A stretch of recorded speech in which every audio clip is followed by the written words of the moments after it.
Bonjour à tous, TJ Lionnaire. Aujourd'hui, petite vidéo qui s'adresse surtout aux débutants qui voudraient se mettre dans la crypto. On va voir comment est-ce qu'on achète du Bitcoin concrètement, les différentes manières qui existent pour vous pour acheter du Bitcoin ou n'importe quelle autre crypto-monnaie d'ailleurs.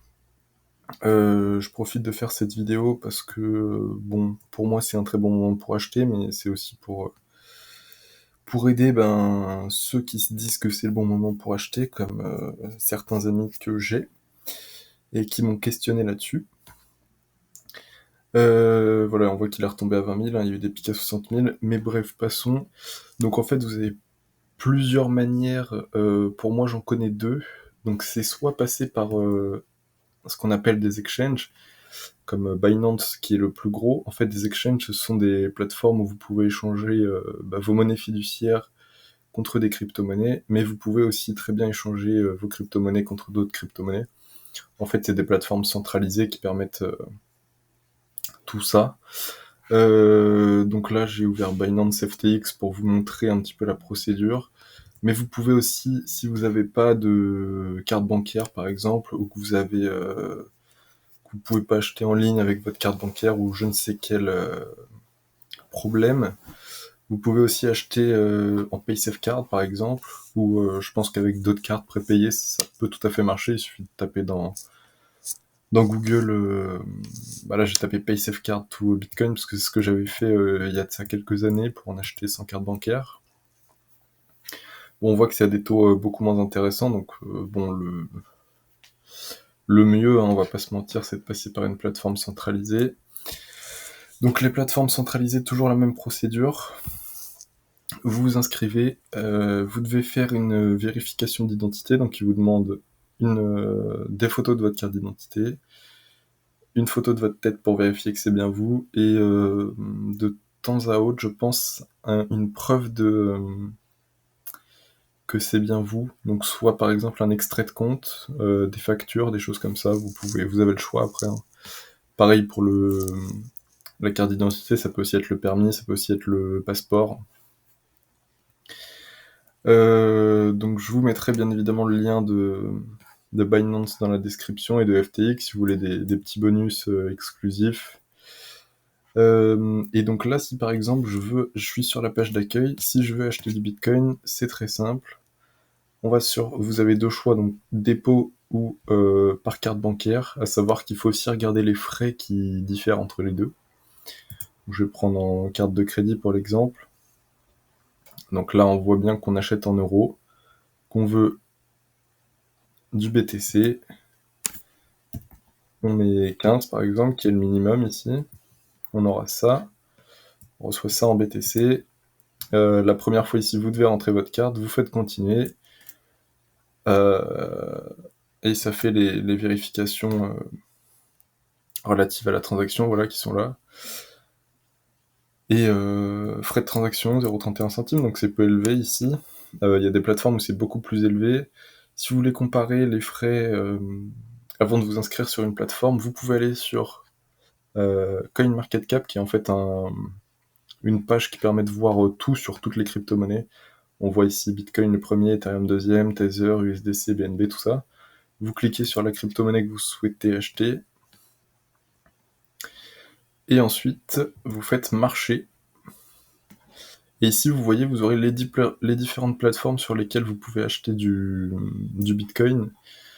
Donc là, on a plusieurs fois Binance, c'est normal, parce qu'ils s'échangent aussi contre d'autres crypto-monnaies. Donc en fait, c'est toutes les paires qui sont permises. Donc on va Binance, FTX, Coinbase, Bitfinex, KuCoin, Huobi Global. À savoir qu'en ce moment, les deux plus safe et les deux plus grosses, c'est Binance et FTX. Donc moi, je vous conseille ces deux-là. Après, faites vos propres recherches. Vous allez voir lesquels vous plaisent le plus. Je vous mettrai des liens pour ces deux-là dans la description, comme j'ai dit tout à l'heure. Et donc, vous voyez que c'est très simple, en fait. Vous achetez par carte et hop, directement, ce sera dans votre portefeuille. Donc après, voilà, hein, il faudra aller chercher un petit peu comment fonctionne Binance. Par exemple, ici, c'est tout ce qui appartient à vous, donc votre portefeuille, vos ordres. Et ici, c'est toutes les fonctionnalités de Binance, ou notamment gagner des intérêts sur ces crypto-monnaies. Et je vais faire aussi une petite parenthèse de connaissances, parce qu'en fait, on pourrait se dire après, où est-ce que je mets mes bitcoins? Est-ce que je les garde sur la plateforme? Sachant que le risque sur une plateforme, c'est qu'elle ferme. Donc si elle ferme, vous perdez toutes vos crypto-monnaies.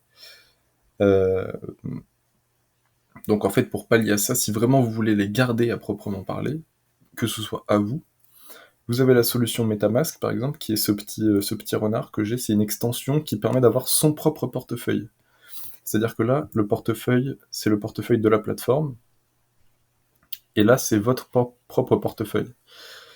Donc vous l'installez, tout ça, vous regardez un tutoriel sur comment installer MetaMask, vous faites un compte.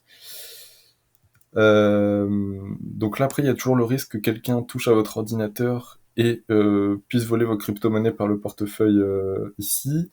Donc si vous voulez vraiment la sécurité maximale, vous pouvez aussi vous diriger vers une solution logicielle, une solution physique.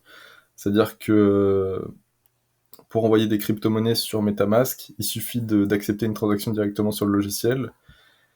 Et pour accepter une transaction sur... mince, j'ai cliqué.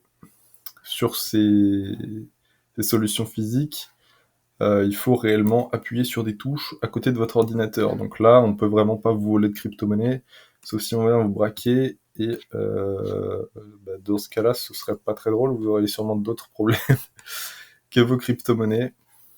À savoir qu'ensuite, une fois que vous avez acheté du Bitcoin, vous pouvez soit le stocker, donc dans les différentes solutions que j'ai évoquées ici,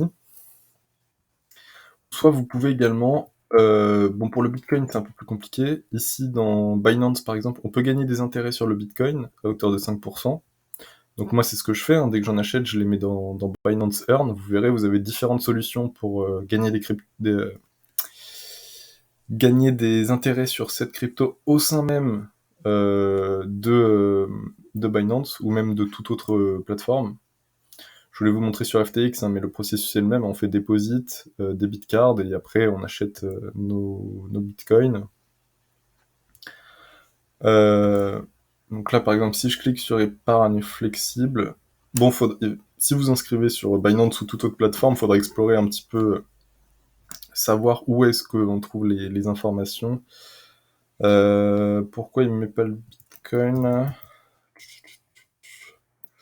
Voilà, Bitcoin, on voit à 5%, qui est payé tous les jours, donc c'est intéressant. Après, vous avez d'autres solutions. Si vous êtes sur des solutions logicielles, il faudra utiliser ce qu'on appelle la finance décentralisée. Donc vous avez, qui est abrégé comme ça, DeFi. Vous avez par exemple ici DeFi Lama, en fait, qui regroupe globalement toutes les applications décentralisées pour pouvoir gagner des intérêts.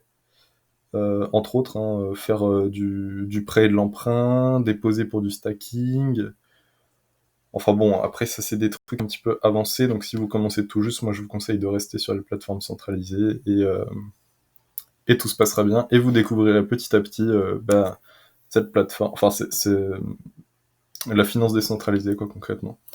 Voilà, je vous remercie d'avoir regardé cette vidéo. N'hésitez pas, si vous avez des questions, à les poser en commentaire, ce sera un plaisir d'y répondre. Et au revoir à tous.